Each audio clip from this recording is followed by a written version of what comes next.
সম্মানিত সুপ্রিয় দর্শক শ্রোতা, দেশ ও প্রবাস থেকে যারা আমাদের সাথে সংযুক্ত আছেন, আমাদের ভিডিও দেখছেন অথবা শুনছেন, সবাইকে আন্তরিক প্রীতি ও শুভেচ্ছা জানিয়ে শুরু করছি আজকের প্রতিবেদন।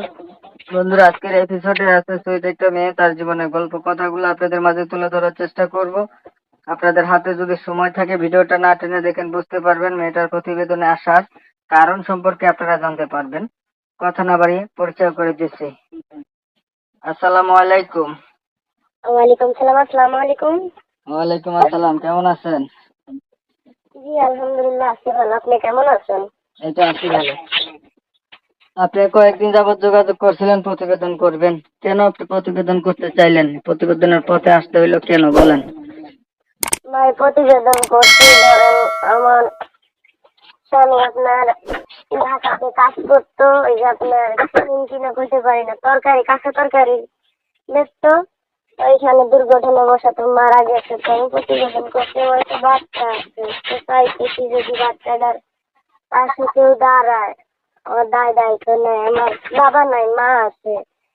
মা অসুস্থ মানুষ, আমার স্বামীর কোনো মা বাবা নাই, তিন মানুষ ছিল, আমাদের বাড়িতেই থাকতো। এখন যেহেতু ঢাকাতে মারা গেছে গাড়ি দুর্ঘটনায়, তো আমার একটা বাচ্চা আছে, ধরেন 1.5 বছরের মতন এমন হবে। দুটা মানুষ পাশে দাঁড়ায়, আমার দায়িত্ব নিয়ে যদি আমার বাচ্চা ধরে নিজের সন্তান মনে করে পাশে দেয় আর কি। আপনার বয়স কত? আমার বয়স 23 বছর। বাবা নাই, মার কাছে থাকেন, মাও অসুস্থ, তো এই সংসার চালায় কে আপনার? এখন সংসার আমি কষ্ট করে ধরেন চালাই। আমি টুকটাক কাজ কাম করি, আমার মার শরীর ভালো থাকলে উনিও যায়, আমি বাসায় থাকি, কারণ আমার বাচ্চাটা তো একদম ছোট। আমার মায়ের কাছেও রেখে দিতে পারি না, বাবার নিয়ে কোনো ঠান্ডার কাজও করতে পারি না। 1.5 বছরের বাচ্চাটা অনেক ছোট, বুঝে নিতে হবে, এক পা দুই পা হাঁটা শিখছে। তো আমি চাইতেছি একটা মানুষ আমার বাসায় দাঁড়ায়, আমার বাচ্চাটা দায়িত্ব নিয়ে আমার নতুন করে বাঁচার যদি অনুপ্রেরণা যোগায়, যেহেতু আমার স্বামীটা মারা গেছে আল্লাহর হুকুম দিতে। এখন সে আশা ধরে বসে থাকে, তো আমারও পেট চলবো না, আমার বাচ্চাটাও মানুষ হইব না। যেহেতু বাচ্চা মানুষ দিন দিন বড় হইব, দিন দিন তারও একটা পরিচয় দরকার। লেখাপড়া জানেন? লেখাপড়া অল্প স্বল্প করছি, বেশি করতে পারি না। মাদ্রাসায় ক্লাস 8 পর্যন্ত পড়ছি, কোরআন শরীফ পড়ছি, এইটুকু, আর বেশি করতে পারি না, কারণ আমার বাবা আমার মা বেশি পড়াইতে পারে নাই। আপনাকে যে বিয়ে করবে, বয়স্ক মানুষ অথবা বিবাহিত মানুষেরা যদি বিয়ে করতে চায় বা পাশে থাকতে চায়, রাজি আছেন?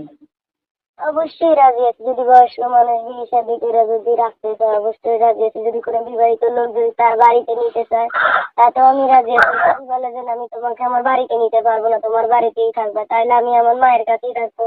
তুমি আমাদের খোঁজ খবর নিবে, আমাদের কাছে আসবে, যাইবে। তো যদি এক সমান থাকে তাহলে তার কোনো ঝামেলা হবে না, বুঝেন নাই? ঠিক আছে, ভালো থাকবেন আপনি। দর্শক শ্রোতা শুনছিলেন, কথা বলছিলাম এই যে ইনি প্রতিবেদনে আসছে ভালো একটা মানুষের জন্য, বলে রাখা ভালো, বিবাহিত ছিল, তবে হাজবেন্ড মারা গেছে, ছোট একটা বাচ্চা আছে। বাচ্চাটাকে নিয়ে ওনার চলতে ফেলতে সমস্যা, ওনার মা অসুস্থ, মানুষের বাসাতে কাজ করতে হয়, এই হচ্ছে অবস্থাটা। চেহারা ছবি দেখতেছেন আপনারা কেমন, ভালোই আছে।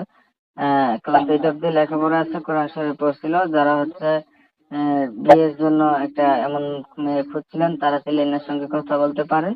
এনার নাম্বার ভিডিওর স্ক্রিনে দিছি, ওনার কাছ থেকে ফোন দিলে নাম ঠিকানা সব ডিটেলস জানতে পারবেন।